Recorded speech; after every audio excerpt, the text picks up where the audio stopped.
el equipaje necesario para la tierra de aflicción, el Salmo número 86. Nosotros en estos minutos vamos a tratar de analizar lo que muy comúnmente sucede en nuestras vidas. Nosotros, por momentos en nuestra vida, pasamos por situaciones muy delicadas, muy difíciles. Y la pregunta es, ¿nosotros estamos preparados para enfrentar esos momentos difíciles?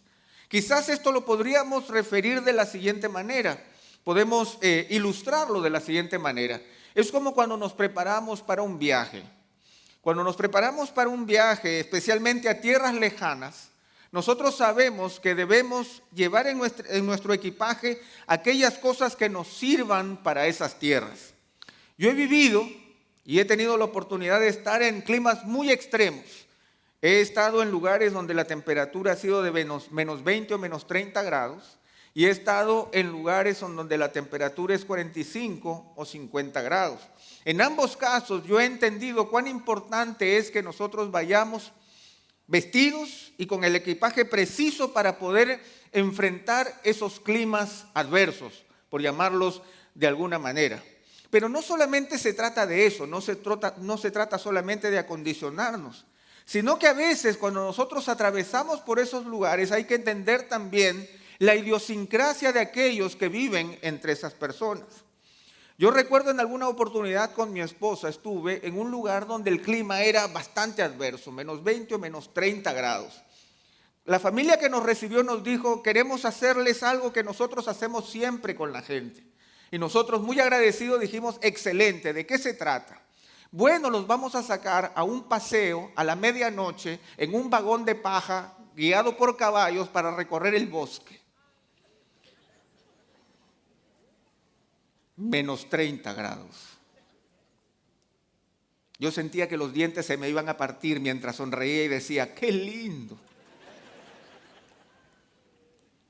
Realmente no se trata solamente del clima, sino de cómo lo enfrentamos y qué actitud nosotros tenemos a eso. Pero esto es algo como lejano. Déjenme contarles algo cercano. Antes de yo venir a la República Dominicana, yo recibí una primera invitación para venir al país para compartir aquí con la iglesia. Yo nunca había estado en el Caribe y en ese tiempo yo vivía en un país de clima muy frío. El sueño era venir al Caribe, nunca había estado en el Caribe. ¿Qué se imagina uno del Caribe? Las playas, los árboles, los cocos, las cosas. Entonces yo dije, bueno, tengo que ir acondicionado para esta tierra especial. Así que yo fui a una tienda y le dije, me voy a comprar algo que vaya de acuerdo a esta tierra caribeña calurosa. Entonces fui y me compré unas carísimas sandalias italianas. Fui y me compré porque dije, ¿qué se usa en el Caribe caluroso? Sandalias italianas. Entonces fui y me compré las sandalias italianas. Entonces llegué al país, llegué muy tarde en la noche, me recibieron en la casa del pastor Héctor, que está acá arriba, y él me recibe en la casa. Al día siguiente él me dice, te voy a llevar a un restaurante interesante para que almorcemos y conversemos de los planes que tenemos, del trabajo que vas a hacer. Y yo dije, me voy a vestir acorde para ir al restaurante. Me puse bien y me clavé mis sandalias italianas. Entonces yo salgo y Chacho me mira de arriba abajo y me dice, ¿y tú a dónde vas con esa chancleta? ¿Chancleta? Son sandalias italianas. No, ¿ustedes lo conocen? No. Tú así no sales. Y yo ahí entendí mucho de la idiosincrasia, de lo que es no solamente estar en un lugar, sino entender por qué uno está en ese lugar y cómo tiene que vestirse para estar en ese lugar. Yo cometí ese error una vez y mis sandalias italianas siguen guardadas.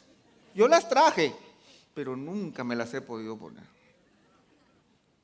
Ahora, ese es un error. El segundo error que cometí fue cuando ya decidimos venir aquí. Yo le dije a Erika, nos vamos al Caribe, así que voy a tomar una decisión. Toma todas mis camisas manga larga y vamos a regalárselas al Ejército de Salvación, porque ¿quién se pone camisa manga larga en el Caribe? Graso error. Ni una camisa manga larga en el Caribe cuando todos mis hermanos usan camisa manga larga en el Caribe. Tenemos que ir aprendiendo de las costumbres, la idiosincrasia y de todo lo que atraviesa a nuestro alrededor. Ahora, pasando de la ilustración a la realidad, cuando nosotros hablamos de pasar por la tierra de la aflicción, nosotros tenemos que reconocer que la tierra de aflicción es una tierra con climas que nos afectan. Pero una de las cosas que yo he visto, y lo digo con mucha emoción y con mucho respeto, en la consejería pastoral, en la visita pastoral, cuando nosotros conversamos con las personas que están atravesando por la tierra de aflicción, nos damos cuenta que ellas nunca están equipadas con aquello que deben vestir y con la actitud correcta que deben tener para poder atravesarla.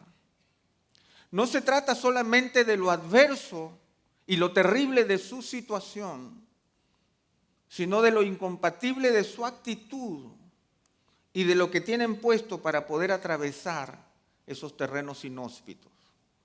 Y yo creo que en la Escritura se nos demuestra y se nos habla que nosotros vamos a pasar por las tierras de aflicción. Y quizás nosotros, de alguna manera u otra, vivimos en un mundo en donde vivimos permanentemente en una tierra de aflicción. Por lo tanto, no basta solo con condolernos de nuestra situación, sino poder atravesarla con sabiduría de la mejor manera posible. El Salmo 86 representa justamente ese llamado de atención mediante el cual nosotros debemos prepararnos para atravesar la tierra de aflicción, pero de la manera correcta. El Salmo 86 es un salmo interesante. El Salmo 86 aparece en el tercer libro de los Salmos. Los Salmos están divididos en 5 libros. El tercer libro es básicamente los Salmos, que son los Salmos de Asaf, de los hijos de Coré y de otro personaje adicional. Sin embargo, en medio de estos salmos aparece el Salmo 86 y aparece con el título de Oración de David. No aparece como un cántico de David, sino aparece como una oración de David. Fuera de espacio está aquí el Salmo 86. Algunos estudiosos dicen que probablemente David no fue el autor. Y lo señalan porque este salmo es un salmo que podríamos llamarlo así, un salmo crudo. No está poéticamente bien diseñado. Es lo que se señala en nuestro título, es una oración de David, es una expresión de necesidad de alguien que está atravesando por la tierra de la aflicción. Y David, de una manera muy precisa, señala 4 características adversas que son permanentes en la tierra de aflicción, 4 climas que la tierra de aflicción manifiesta de manera permanente, y él los enfrenta y él nos da la respuesta acerca de cómo él enfrenta la tierra de aflicción. ¿Cuáles son esos climas? Los vamos a ir desarrollando brevemente, pero manifestémoslo de una vez por todas. El primero es el clima de la indigencia, el clima de la necesidad extrema. Cuando nosotros estamos pasando por un momento tan difícil que sentimos que los recursos que sostienen mi vida ya no están allí. Estoy pasando por un periodo de indigencia. Mi vida no puede ser la misma. Siento que estoy perdiendo la esencia de lo que yo soy, aún mi propia vida. Ese es un clima dentro de la tierra de aflicción. El segundo tiene que ver con la angustia. La angustia tiene que ver con ese temor y miedo profundo ante algo o alguien que nos sobrepasa, que nos amenaza, que nos paraliza porque es más grande que nosotros. Esa es la angustia. Cuando nosotros percibimos una situación tan amenazante y tan grande que me sobrecoge y me llena de temor paralizante hasta el punto de ser incapaz de poder pensar en otra cosa que no sea eso, pero al mismo tiempo llenarme de temor porque sé que no puedo salir de allí. Lo tercero tiene que ver, el tercer clima de la tierra de aflicción, que es un clima adverso, tiene que ver con el desconcierto. Cuando yo me meto en una situación y trato de ir por este camino y descubro que no hay salida. Trato de ir por otro y descubro que hay un abismo. Trato de ir por otro y solamente hay oscuridad. Y en ese momento yo percibo que no hay salida para mi vida y estoy lleno de desconcierto. No sé qué hacer, no sé a dónde ir, no sé cómo escapar, no sé cómo enfrentar esta situación. La indigencia, la angustia, el desconcierto. Y por último, David expresa un último clima adverso que es la soledad. Cuando percibimos que no hay nada ni nadie que nos acompañe en este viaje, sentimos que estamos en un terreno desértico, estamos completamente abandonados y no hay nadie a nuestro alrededor que pueda apoyarme o acompañarme en esta lucha que yo estoy viviendo. ¿Cuántos de nosotros hemos estado allí alguna vez? Es probable que muchos de los que estamos aquí hayamos sentido alguno de estos 4 climas azotándonos en la cara. La necesidad, la angustia, el desconcierto y la soledad. David los narra en el Salmo 86 de una manera muy precisa. Vamos a ver estos 4 aspectos de una manera muy breve. Pero vamos a tratar de descubrir los principios que nos permiten enfrentar esta realidad. Porque el Señor no promete en su palabra que nosotros vamos a vivir en la tierra de Oz, en un país de magia y color. El Señor habla de que nosotros vivimos en un mundo que se ha apartado de Él. Y por lo tanto, tenemos que prepararnos para vivir en la tierra de aflicción. Sería una necedad el no entenderlo de esa manera. El rey David empieza el Salmo 86, esta oración, los primeros 5 versículos, por favor. Inclina, oh Señor, tu oído y respóndeme, porque estoy afligido y necesitado. Guarda mi alma piadoso, tú eres mi Dios, pues soy piadoso, tú eres mi Dios, salva a tu siervo que en ti confía. Ten piedad de mí, oh Señor, porque a ti clamo todo el día. Alegra el alma de tu siervo, porque a ti, oh Señor, elevo mi alma. Pues tú, Señor, eres bueno y perdonador, abundante en misericordia, para con todos los que te invocan. David reconoce en el primer versículo, en esta oración, su condición. Él dice, porque estoy afligido y necesitado. Estas 2 palabras en hebreo tienen casi el mismo significado. Era como repetir 2 palabras casi idénticas. Por lo que entendemos que el autor David está tratando de reafirmar su condición de indigencia, de pobreza. Él está falto de los medios esenciales para sostener su vida. Él tiene una profunda debilidad que hace poner en peligro la existencia de la vida tal como la conocía en ese momento. Él le dice al Señor, Señor, estoy afligido y estoy necesitado. Por un lado son palabras casi idénticas, pero por otro lado la palabra aflicción tiene que ver con una carencia emocional. Estoy afligido por mi situación, estoy doblegado, estoy imposibilitado de poder enfrentar esto que me está pasando. Y en el otro lado estoy necesitado, que habla de una carencia de recursos para poder enfrentar esta situación. Eso es lo que David está sintiendo. Ahora, ¿cómo es que David enfrenta esta realidad? David no expresa y no nos dice, como en otros salmos, qué cosa está pasando con él. No sabemos en dónde radica su problema, no sabemos cuál es su carencia, pero sí sabemos que está allí. ¿Cómo es que él enfrenta esta carencia? David enfrenta cada una de las carencias con un descubrimiento y una afirmación primaria de quién es su Dios. Eso es lo que hace David y esa es la primera lección que nosotros debemos recibir de parte de él. David lo que hace es afirmarse en el conocimiento que él tiene de Dios. ¿Qué carácter tiene Dios que hace que a pesar de su debilidad, él no se sienta abandonado? En el verso 5, él describe a ese Dios. Señor, yo estoy afligido y necesitado. Sin embargo, tú, Señor, eres bueno y perdonador, abundante en misericordia para con todos los que te invocan. David toma una decisión primaria. La decisión primaria es afirmar primeramente el currículum de aquel que tiene en sus manos su vida. ¿Quién es Dios para mí?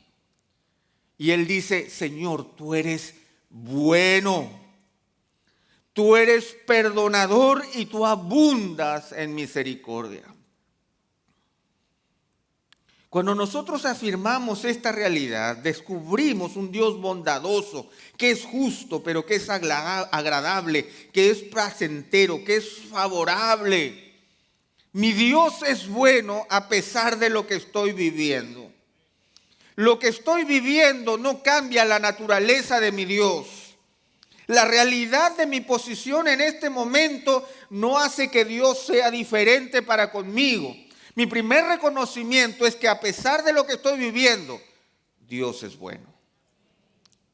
Dios es bueno y no solamente es bueno, sino que Él dice que Dios es perdonador. ¿Por qué es que David usa estas palabras? Porque cuando a veces estamos pasando por momentos de gran necesidad, nosotros tendemos a no reconocer nuestra propia culpa al problema que estamos viviendo. Dios es bueno, pero también es perdonador. Dios perdona. Y esta palabra perdonador en el hebreo solo aparece en este texto. En ninguna otra parte más del Antiguo Testamento esta palabra aparece porque David lo usa de una manera muy sui generis. Él dice que Dios está listo para perdonar. O sea, David se ve en su necesidad y él sabe y tiene que afirmar que su necesidad no es producto de un cambio en el carácter de Dios porque Dios es bueno. Pero al mismo tiempo, él sabe que su necesidad, que en mucho es producto de su propia responsabilidad, podría cambiar porque Dios está listo para perdonarlo.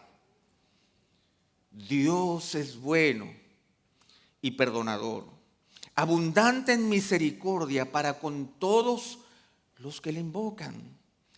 David no hace acepción de personas. Él no dice que su situación particular lo hace a él candidato o no candidato a la bondad de Dios. Él reconoce de manera general que Dios es así. Nosotros tendemos a reflejar a Dios en nuestras circunstancias. Y creemos que Dios se hace más malo en la medida en que mis circunstancias son más malas. O que en medio de mi dificultad Dios se aleja de mí porque mis dificultades son mayores. David no lo expresa de esa manera. Él sigue afligido y necesitado, pero él tiene que reconocer en primer lugar que Dios es bueno, perdonador, que abunda en misericordia para con todos los que le invocan. No hay acepción de personas. Y no solamente eso, sino que él empieza su oración buscando que Dios se incline a él. Inclina, oh Señor, tu oído y respóndeme, porque estoy afligido y necesitado. Guarda mi alma, pues soy piadoso. ¿Saben qué es lo que pide David en medio de su necesidad en primer lugar? ¿Sabes lo primero que él pide en medio de su aflicción y necesidad? Que el Señor blinde su piedad. Que su necesidad no afecte su comunión con el Señor. David le dice: guarda mi alma, pues soy piadoso. Tú eres mi Dios. Salva a tu siervo que en ti confía. Ten piedad de mí, oh Señor, porque a ti clamo todo el día. Si hay algo que David reconoce, es que si hay algo que el Señor debe cuidar de él en ese momento de tremenda aflicción, cuando parece que todo está perdido, cuando las fuerzas no alcanzan, cuando no hay nada para sostenerse, cuando parece que las carencias son mayúsculas, David le dice al Señor: Señor, por favor, si vas a cuidar de algo, cuida mi piedad, cuida mi comunión contigo, porque esa es la fuente para la satisfacción de todas mis necesidades. David pone en orden su corazón, poniendo las prioridades correctas. No es que cuando haya pan voy a cantarte a ti, no es que cuando haya agua voy a celebrarte. Aunque no haya nada, Señor, yo quiero que tú blindes mi piedad contigo. Por eso es que David podía pasar por el clima de la indigencia, protegido por el Señor, porque Él le pide al Señor que le blinde el alma para mantenerse en comunión con el Señor. Tú eres mi Dios, salva a tu siervo, yo en ti confío, yo soy tu esclavo, yo confío en ti. Ten piedad de mí, oh Señor, porque a ti clamo todo el día. A veces cuando nosotros estamos en necesidad, en angustia, en aflicción, nosotros tendemos de dejar de lado lo más importante de nuestra vida, que es nuestra comunión con Él. ¿Cómo te imaginas que voy a estar buscando al Señor y leyendo su palabra, viviendo la situación que estoy viviendo? Solemos decir. Pero David lo hace completamente al revés. Él fortalece su comunión con Dios porque sabe que la está pasando mal. ¿No es eso lo que deberíamos hacer nosotros? ¿No es eso lo que deberíamos hacer de manera lógica y sensata? Señor, si hay algo que tienes que cuidar en este momento en que todo me falta, es que no me falte la comunión contigo. Eso es algo que hace cambiar el tiempo de necesidad en nuestra vida. Cuando afirmamos aquello que es importante, aquello que vale la pena, porque a ti clamo todo el día. Yo creo haberles explicado en otra ocasión que la palabra clamor en el hebreo es hacer famoso. Clamor no es gritar ni chillar. Clamar a Dios significa que yo voy a hacer a Dios presente de esta situación. Yo no estoy solo, Señor, tú quédate conmigo. Voy a clamar, voy a llamar al 911 de los cielos para que el Señor esté conmigo. Señor, voy a preservar mi comunión contigo en este momento de necesidad, porque esto es lo más valioso que me puede ayudar en este momento de tormento. Esa es la primera diferencia entre David y nosotros. Él nunca, en esta primera parte de oración hasta el verso 5, menciona cuál es su necesidad. No la sabemos. Pero él sí menciona lo que debe ser preservado para que luego la necesidad pueda ser satisfecha. Luego más adelante, del verso 6 al verso 10, nosotros encontramos la segunda sección, el segundo clima. Escucha, oh Señor, mi oración y atiende a la voz de mis súplicas. En el día de la angustia te invocaré porque tú me responderás. No hay nadie como tú entre los dioses, oh Señor, ni hay obras como las tuyas. Todas las naciones que tú has hecho vendrán y adorarán delante de ti, Señor, y glorificarán tu nombre, porque tú eres grande y haces maravillas. Solo tú eres Dios. Solo tú eres Dios. Nosotros hemos referido a la angustia como el temor o el miedo opresivo y sofocante que no puedo catalogar ni determinar con precisión, porque es algo que me avasalla y parece más grande y poderoso que yo mismo. ¿Cuántos nosotros hemos vivido algún momento un tiempo de angustia? Cuando imaginamos y pensamos y percibimos que hay una situación que se presenta como una ola de tsunami negra que va a arrasar con todo lo que tengo y con todo lo que soy. ¿Qué debemos hacer ante ese momento? ¿Cómo enfrentarla? ¿Cómo pararme? ¿Me paro con fuerza? Que venga, que venga. ¿Empiezo a correr para el otro lado pensando que no me va a alcanzar? ¿Qué hago? ¿Me detengo y oculto la cabeza pensando que si cierro los ojos va a desaparecer como si fuera un mal sueño? ¿Qué hace David?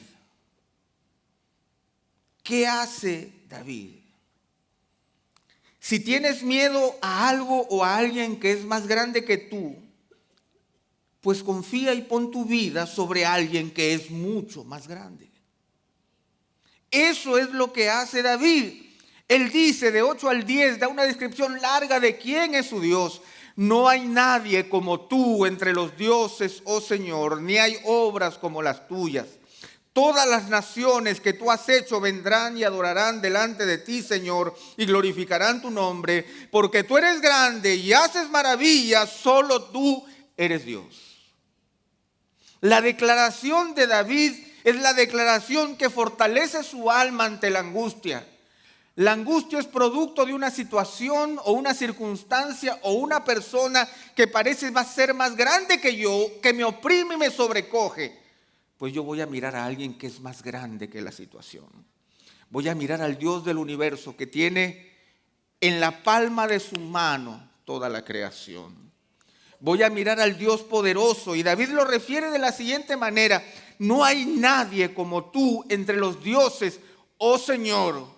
¿A dónde yo voy a recurrir? ¿Cuáles son los dioses de este mundo? Voy a recurrir a los jueces, porque ahora los jueces son los nuevos dioses de este mundo que determinan cómo debemos vivir. Y yo me doy cuenta que no hay nadie, no hay juez que sea como el Señor. La justicia no me va a salvar de mi angustia. Voy a recurrir, ¿a dónde voy a recurrir? Voy a recurrir a las riquezas. Quizás las riquezas me puedan ayudar con mi angustia, pero la riqueza no es tan grande como mi Señor. No hay nadie como tú. Y porque dice el verso 10, tú eres grande y haces maravillas, solo tú eres Dios. La angustia surge cuando nosotros establecemos un Dios opresor que detiene nuestras vidas y nos hace pensar que es todopoderoso sobre nuestra existencia.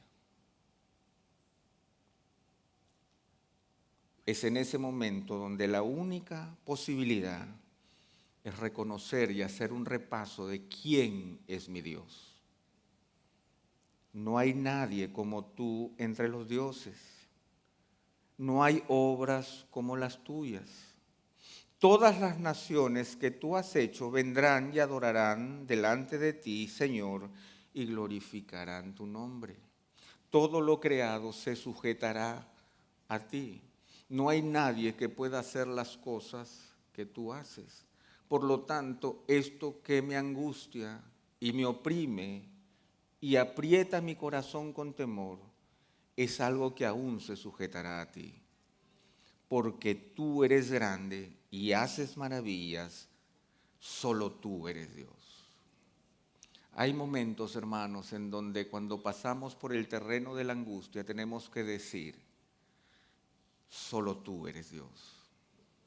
Solo tú eres Dios. Solo tú eres el que haces grandes maravillas. Solo tú, Señor. Entonces, ¿qué hace David ante la angustia? ¿Qué hace David? ¿Cuál es el ejercicio después de haber reconocido la grandeza de su Dios? ¿Qué es lo que él hace? El verso 6 dice: escucha, oh Señor, mi oración y atiende a la voz de mis súplicas. En el día de la angustia te invocaré. ¿Por qué? Porque tú me responderás. David entiende que la oración a ese Dios inmenso vuelve a ocupar un lugar predominante durante el paso por la tierra de la aflicción. David no duda y se esfuerza en mantenerse visible delante de Dios y así mantener informado al Señor de su situación. El pasaje nos dice que él ora, suplica, invoca, confía, porque sabe que el Señor es grandioso y tarde o temprano Él va a responder. Él responderá. En el día de la angustia te invocaré, porque tú me responderás, porque tú eres grande y haces maravillas, solo tú eres Dios. En medio de la necesidad reconocemos a un Dios bueno y perdonador, un Dios bueno y perdonador que es abundante en misericordia para con todos los que le invocan. Un Dios al que le pedimos que blinde nuestra comunión con Él, para que sea nuestra comunión con Él la esencia de nuestra vida, que luego haya fluir vida hacia todo aquello que estamos pasando. Y en medio de nuestra angustia, de todo aquello que parece más grande y sublime que nosotros mismos y que nos sobrecoge, nosotros miramos a un Dios que es más grande y que puede sobrecoger a nuestra angustia, tomarla y echarla fuera. En tercer lugar, nosotros tenemos el desconcierto. Todos nosotros en algún momento de nuestra vida hemos pasado por un periodo de desconcierto. Es ese estado de ánimo que produce desorientación, desorden, falta de gobierno y perplejidad que nos mantiene confundidos y divididos. Hemos tratado de tomar decisiones en la vida, hemos creado fórmulas que no han funcionado, o estamos todavía tercamente usando medios que no han traído los resultados que nosotros estamos esperando. Eso nos produce incoherencia, desorden, un embrollo y una confusión en nuestras vidas que solo puede ser resuelta cuando nosotros le entregamos completamente nuestras vidas al Señor y entendemos que mi vida le pertenece a Él. En el verso 13, David recurre a la fuente de solución a su dilema. Y él dice, porque grande es tu misericordia para conmigo y has librado mi alma de las profundidades del Seol. En las otras afirmaciones de Dios anteriores, David se había manifestado en nombre de un Dios general. Un Dios que es bueno, un Dios que es perdonador, un Dios que es grande, que hace maravillas, que solo Él es Dios. Sin embargo, en el verso 13, en el momento en que Él está desconcertado, Él no afirma una virtud general de Dios, sino que Él afirma una realidad personal con Dios. Grande es tu misericordia para conmigo. ¿Cuántos de nosotros hemos experimentado la misericordia de Dios en nuestra vida? ¿Cuántos de nosotros hemos experimentado la misericordia gloriosa de Dios en nuestra salvación? Cuando hubo un momento radical en nuestras vidas en que andábamos sin Cristo, muertos en nuestros delitos y pecados, y tomamos la decisión radical de entregarle lo poco o nada que teníamos al Señor, reconociendo que Cristo Jesús había muerto en la cruz del Calvario por mis pecados, de tal manera que yo hacía efectiva esa obra sustitutoria a mi favor, le entregaba mi vida y le pedía a Cristo que su muerte en la cruz justificara mis pecados y me diera nueva vida. ¿Cuántos de nosotros hemos recibido esa salvación? Pues esa salvación es el sostén en medio de nuestro desconcierto. Cuando yo no encuentro salida a mis dilemas, cuando yo me encuentro en una encrucijada producto de mi desorientación, mi desorden y mi falta de gobierno, como David, yo busco aferrarme a lo único que puede darle orden a mi vida, estabilidad y gobierno a mi existencia, que es el hecho de haberle entregado mi vida al Señor, creyendo que el Señor dijo claramente y cumple su promesa, el que a mí viene yo no le echo fuera. El Señor me ha tomado de una vez y para siempre, y el Señor no me va a soltar. Estoy en un momento difícil, estoy en un momento delicado, estoy en un momento de desorden, estoy en un momento de desorientación, estoy en un momento de perplejidad. No sé qué camino tomar, pero hay algo que sí sé, que el Señor me tiene en sus manos. Eso es algo innegable. Podrán mis circunstancias ser adversas, pero no mi convicción de que mi vida esté escondida con Cristo en Dios. Esa es la realidad de mi ser. El Señor me ha tomado como suyo. Por eso David dice, grande es tu misericordia para conmigo y has librado mi alma de las profundidades del Seol. La victoria ha sido la victoria sobre la muerte. Por lo tanto, todo este desconcierto circunstancial es nada en las manos del Dios que ya ha tenido misericordia de mí. Esa es la manera en cómo David enfrenta esta realidad. Él se aferra a su salvación.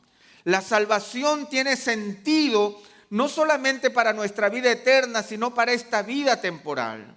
Nosotros podemos tomar nuestra salvación y podemos creer que el Señor que nos salva para la eternidad es el Señor que puede guiar mi temporalidad. Y mi desconcierto y mi confusión y mi desorientación tiene que ser ordenada por ese Señor que ahora es dueño de mi vida. Por eso es que David empieza diciendo en los versos 11 y 12, enséñame, oh Señor, tu camino, andaré en tu verdad. Enséñame, oh Señor, tu camino. Nosotros hemos tratado de ir para aquí, hemos tratado de ir para allá, hemos tratado de ir para allá, hemos tratado de resolver de esta manera, hemos ido a esto, hemos tratado lo otro y no ha solucionado. ¿Qué podemos hacer? El Dios de nuestra salvación, tenemos que decirle humildemente, Señor, enséñame tu camino. Enséñame tu camino. ¿Hasta cuándo yo voy a seguir divagando en desconcierto y desorden cuando Él tiene un camino? Enséñame, oh Señor, tu camino. Andaré en tu verdad. Andaré en tu verdad. Porque ¿saben cuál es nuestro gran problema? Nuestro gran problema es que nosotros no sabemos andar en la verdad de Dios. Enséñame, oh Señor, tu camino, andaré en tu verdad. Y esa invitación al Señor es una invitación que solo puede salir del corazón de alguien que le ha entregado su vida a Él, cuya vida le pertenece al Señor. Pero Él no se queda allí, sino que a mí quizás la frase que más me llama de todo este salmo es la que sigue al final del verso 11. Él dice, unifica mi corazón para que tema tu nombre. El desconcierto es producto de un corazón dividido. Cuando estamos desconcertados, nuestro corazón está dividido. ¿Qué significa un corazón dividido? Un corazón no unificado. Es un corazón que intenta caminar con principios y objetivos opuestos, que simplemente lo paralizan y lo parten en más pedazos. Queremos estar con Dios y con el diablo, con el pecado y la virtud, con el amor y el odio, con el mundo y el cielo, con lo bueno y lo malo, con la luz y con las tinieblas. Es como someternos al frío y al calor hasta que nos partimos. David dice, enséñame, oh Señor, tu camino, andaré en tu verdad, pero esto no será posible hasta que tú unifiques mi corazón, hasta que tú le des concierto a mi corazón, hasta que tú le des unidad a mi corazón, hasta que yo decida quién gobierna mi vida, tú o el mundo, Dios o el diablo, la luz o las tinieblas, el pecado o la virtud, el amor o el odio, el mundo o el cielo, lo bueno y lo malo. Unifica mi corazón. Permite, Señor, que mi corazón funcione en armonía con tu verdad. Que toquemos la misma partitura y que no de un corazón dividido salgan diferentes notas, Señor, discordantes y opuestas entre sí. Unifica mi corazón para que tema tu nombre. ¿Cuál es el principio de la sabiduría? El temor de Dios. Un corazón dividido nunca podrá temer al Señor. Un corazón dividido no podrá darnos sabiduría. No podremos vivir la vida que Dios quiere que vivamos mientras no le pidamos al Señor que unifique nuestro corazón en su señorío y en su verdad para que temamos su nombre. Y cuando yo tengo el corazón unificado, cuando mi corazón unificado destila temor y respeto hacia Dios, entonces empezaré a descubrir el secreto de la sabiduría, que significa caminar en el camino de Dios conforme a su verdad, y se producirá un milagro que no ha sucedido hasta ahora. Verso 12. Te daré gracias, Señor mi Dios, con todo mi corazón, y glorificaré tu nombre para siempre, no importa cuál es mi situación. El desconcierto se convierte en gratitud, porque el Señor ha sido bueno para con nosotros y nos ha librado de las profundidades del Seol.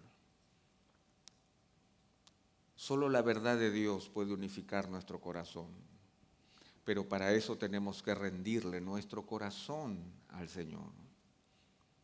¿Con qué armas estás peleando en medio de los caminos de tu vida? ¿Estás utilizando los principios oscuros del mundo al mismo tiempo con que los principios de Dios?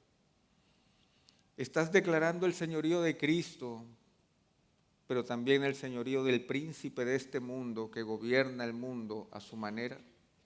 Nunca tendrás un corazón unificado hasta que pagues el precio de concertar tu corazón en una sola verdad. Por último, el Señor nos habla de la soledad. Versos 14 y 15 dice: oh Dios, los arrogantes se han levantado contra mí y una banda de violentos ha buscado mi vida y no te han tenido en cuenta. Mas tú, Señor, eres un Dios compasivo y lleno de piedad, lento para la ira y abundante en misericordia y fidelidad. Oh Dios, los arrogantes se han levantado contra mí. La tierra de aflicción está poblada por gente que no teme al Señor y que es arrogante, que es altanera, que es soberbia y que es violenta en su actuar grupal. ¿Qué soledad más grande nosotros experimentamos cuando descubrimos que estamos rodeados de personas que solamente viven para sí, que solamente buscan su propio beneficio, que nos ven solamente como una oportunidad para explotarnos y arrancar de nosotros lo más preciado que tenemos? Qué triste es ver que cuando estamos caídos, aquellos que nos deberían acompañar y estar con nosotros no están de nuestro lado. Esos son los arrogantes que se han levantado contra nosotros. Y no solamente eso, sino que habla de una banda de violentos ha buscado mi vida. No es solamente un violento en contra mía, sino una banda de violentos, una decisión grupal en mi contra. Se han organizado para destruir mi vida y eso me produce soledad. y ninguno de ellos ha tenido en cuenta al Señor, porque eso es lo que dice el pasaje. ¿Cómo David enfrenta la soledad? ¿Cómo es que David se enfrenta a los arrogantes y a los violentos? Él se enfrenta a los arrogantes y a los violentos reconociendo que el Dios a quien él sirve no tiene ninguna de esas características. Él dice, mas tú, Señor, eres un Dios compasivo. Tú, Señor, eres un Dios compasivo. A diferencia de los arrogantes, tú sí eres un Dios que tienes compasión de mí. Tú eres un Dios que está lleno de piedad. Nuevamente, compasivo y llena de piedad son sinónimos que expresan la profundidad de lo que David no puede decir con palabras. Señor, tú eres un ser completamente opuesto a todo lo que son los seres humanos. Eres un Dios lento para la ira y abundante en misericordia y fidelidad. Compasivo, lleno de piedad, lento para la ira, abundante en misericordia y fidelidad. Los 4 términos expresan una sola realidad, la realidad de un Dios amoroso en medio de un mundo de arrogantes. Entonces, hermanos, David entiende que la única posibilidad de atravesar la necesidad, la angustia, el desconcierto y la soledad es de la mano de un Dios que es bueno y perdonador, de un Dios que es grande y que hace maravillas, de un Dios que es nuestro Dios y Señor, y un Dios que nos enseña el camino y que unifica mi corazón en su gobierno, y de un Dios que es inmensamente bueno en medio de un mundo de malos. Por lo tanto, así como mi experiencia en los diferentes viajes no se trataba solamente de llenar equipaje con aquellas cosas que yo creía necesarias para enfrentar esos climas adversos, sino que más bien se trataba de la actitud con la que yo las enfrentaría y del Dios que me acompañaría. David entiende que su situación solo cambiará en la medida que él reconoce a un Dios personal que está presente en su vida y que camina con él en medio de lo que está viviendo.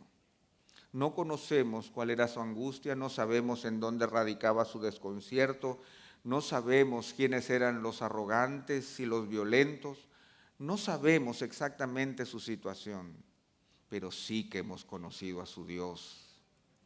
Sí que hemos conocido a su Dios. Por eso en los 2 últimos versos y ya terminando, el pasaje dice, vuélvete hacia mí y tenme piedad. Da tu poder a tu siervo y salva al hijo de tu sierva. Muéstrame una señal de bondad para que la vean los que me aborrecen y se avergüencen. Porque tú, oh Señor, me has ayudado y me has consolado. David termina su oración con un llamado muy particular. Dice, Señor, vuélvete hacia mí y tenme piedad. David no había salido de su crisis todavía, no había salido de su necesidad, ni de su angustia, ni tampoco de su confusión, ni tampoco de su soledad, pero él había declarado delante de Dios sus convicciones. Por lo tanto, al final él dice, vuélvete hacia mí y tenme piedad, da tu poder a tu sierva y salva al hijo de tu sierva. Da tu poder a tu siervo y salva al hijo de tu sierva. Lo que él le está diciendo, hermanos, y lo que a veces nosotros no entendemos, es que David está reconociéndose esclavo del Señor. Yo soy tu siervo, soy el hijo de tu sierva. Esta referencia, que quizás para nosotros es extraña, es que David está reconociéndose como un esclavo de segunda generación. Él no es esclavo por casualidad, él es esclavo por convicción.